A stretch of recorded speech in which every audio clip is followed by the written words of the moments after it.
Okay. She's on the list.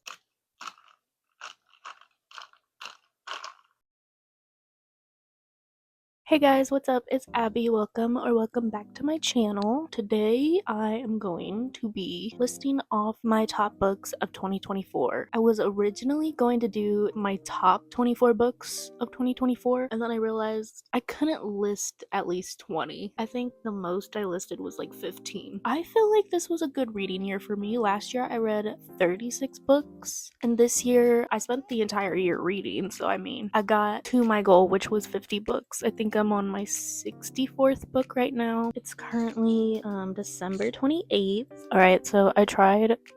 My camera is not really standing up on its own. It was using her. She might be on my list. I'm like 40% in, but oh my god, this book is so good. The Love Hypothesis. I don't know. I'm all the way down here. I'm sorry. Dare I say Ali Hazelwood is making her way up my favorite author list.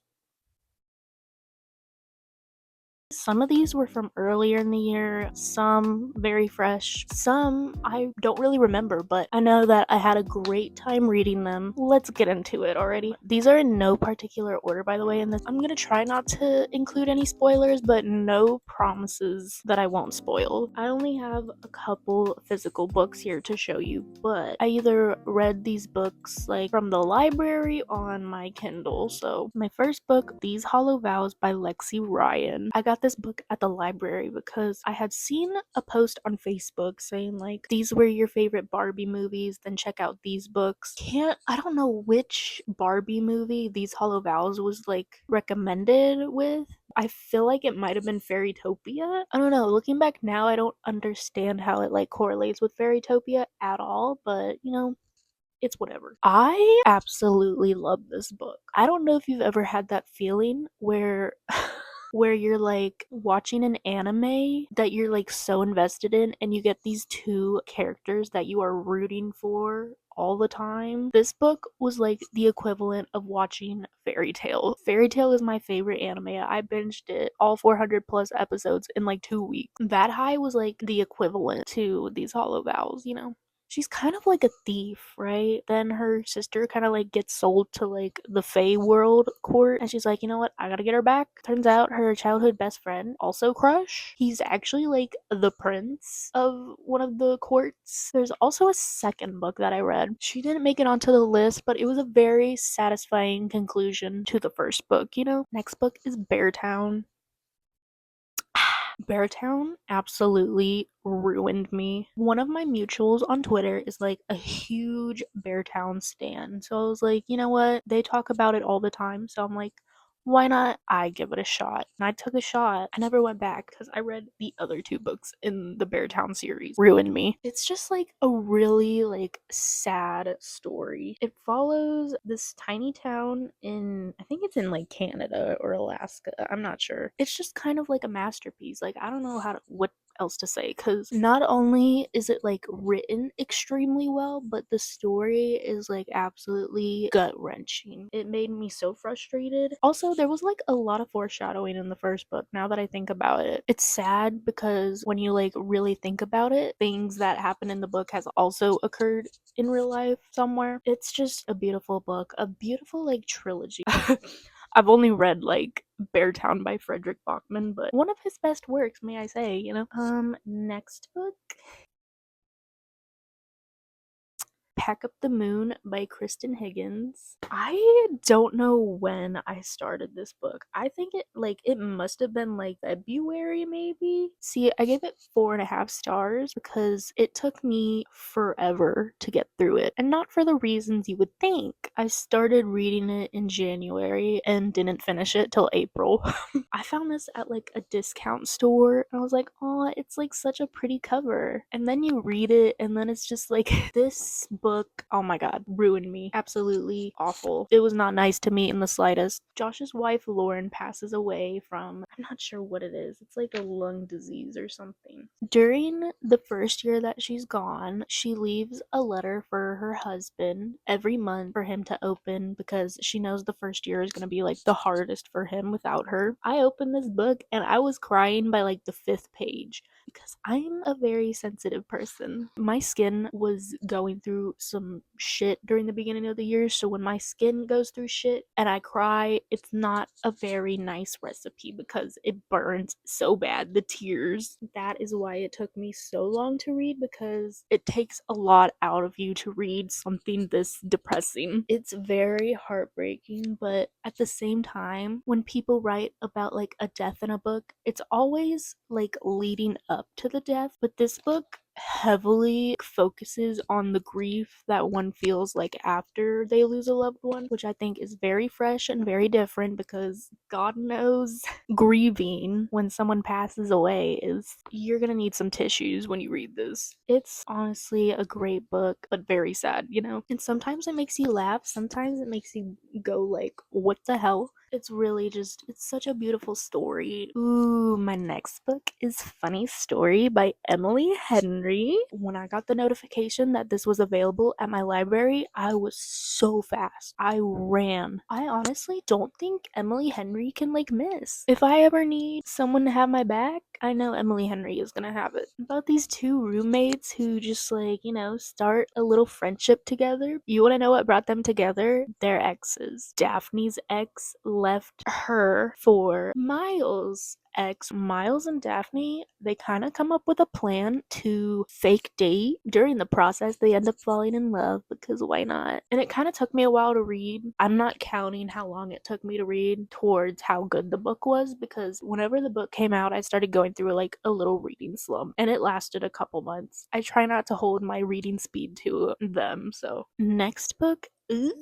next book, The Housemaid by Freida McFadden. This was my first Freida McFadden book, and let me tell you, it lived up. Freida McFadden is just like a popular author these days, so I wasn't sure how I was gonna like consume this, like it, you know? But oh my god, I got this in a blind date with a book from my friend Marie. Hey girl, she got it for my birthday, and now they're making a movie on it, and I'm just like, nothing is really as it seems, because she's kind of like a live-in maid. The woman who hired her, she can be a little quirky sometimes. She can be a little out of sorts. Not only that, but her husband, he's like really fine. Crazy work. All I gotta say is I hate men. But it was addicting. It was like crack. So, ooh, my next book is Leather and Lark by Brynne Weaver. I think Leather and Lark got the same rating as Butcher and Blackbird, but I feel like I enjoyed Leather and Lark more than the first book. This one was like really funny, but very like slow paced and very, dare I say, romantic. It felt really romantic. The best slow burn ever. And not only that, I listened to the audiobook version. The audiobook was insane. The narrators need like an award for that, because they acted their asses off. Ooh, the next book is The Patient by Jasper DeWitt. This book was so good. Oh my god. And sad. And creepy. It reminds you of like those Reddit threads that just like keep on going, and they're so creepy. It basically follows this new psychologist, and he wants to start out working at this kind of like low budget like hospital. When he goes to work there, he hears from the employees and stuff that there's this one patient and he's not like the rest. You know, he's kind of like a special case. No one is allowed to go see him, no one's allowed to room with him. Only allowed like staff are permitted to like give him his meds and food and other stuff. And he's been there for like a good 20-30 years or something. They've just written him off as like a lost cause. So he's like, you know what, I'm gonna try to cure this man. Next book is Love Theoretically by Ali Hazelwood. I read this last month, I think. Oh my god. Who was gonna tell me that Ali Hazelwood's books were like this good? I loved it, and I couldn't stop reading it. It follows Elsie, and she's kind of like strapped for money, so she is like a fake girlfriend for clients. She's also a scientist. She finds out that one of her clients' brothers is actually her rival enemy in her science field, and he's kind of got like a little crush on her. Not little, he's got a huge crush on her. I love that man. He's on my top book boyfriends list. I love him. Ali Hazelwood just knows how to write men to my taste.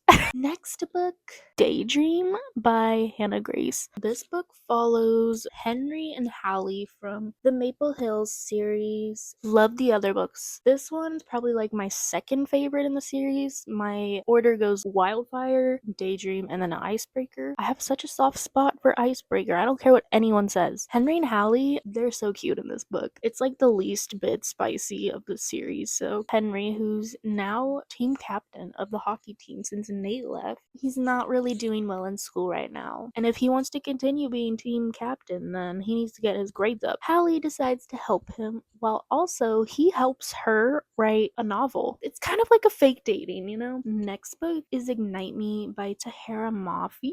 The next section is just gonna be Shatter Me books. The first book in the Shatter Me series is not the best. The other books in this series, like, I loved reading this book earlier in the year. It's one of my like top reads of this year and series. Like, it was just so good. This book was 5 stars for me. I read this one in one sitting with Marie, and it was so good. Like, we cannot stop reading it. I can't remember what happens in what book in the Shatter Me series, so I'm just gonna like tell you my star ratings. I apparently sobbed during this book, Shadow Me. This follows the ending of Restore Me. It's a novella from Kenji's point of view, which we love Kenji in this house. I had to give it 5 stars because he's everything. Restore Me is next. I can't remember what happens in Restore Me. So much happens in these books. I just don't like remember what order it happens in because it kind of just really goes back and forth. And then I have Defy Me next. Defy Me is the 5th book, and I gave it 5 stars. Basically, the Shatter Me series was one of the highlights of my year. So next book is very surprising. Hear me out. My mom this up for me at like the dollar store because it looked interesting, and let me tell you, it was interesting. It took me a couple months to read, maybe like 2 months, but that's just because, you know, I was going through my reading slump. But it basically follows these co-workers for this law firm or something. I think it's a law firm, I'm not sure, but they end up getting stuck in this elevator before their holiday. It's basically like an escape room in the elevator, and they have to solve clues, but it's like, I'm pretty sure it's not like an escape room they can win towards the end, you know? But I was like, the premise of this book was like really good. It kind of fell a little flat at the end, but I love seeing people get what they deserve, you know? All the people in this book are low-key bad people. It's crazy how people can be this messed up and what they do for a living, which is insane. This firm that they're in is literally a cult. They did some very bad things. It's a really good book. I feel like it could have been a little shorter, but we take what we can get. If you're interested for like some mystery corruption, I suggest this. It's really good. My last book, Lovelight Farms by BK Borison. I just read it this month. It was so good. It's like a little friends to lovers fake dating type thing, and oh my god, it is so cute. And let me tell you, Luca is on my book boyfriends list now. He got me feeling things in this book when I read it with Marie, and it's so good. I feel like I'm gonna read this every holiday season in the coming years because it is just so good. And me and Marie plan to read more of the Lovelight series soon, maybe in like the coming year. Those were my top books of 2024. I went through a little slump, I won't lie. I got through it. And you want to know the book that like got me through it? Thank you, Marie. Love you. Ooh, look at the annotations. Colors. Ooh. But yeah, if you like this video, make sure to give it a thumbs up. And make sure to hit the subscribe button for more videos. I will be filming my worst books of 2024. I'll see you in my next video. Excuse me.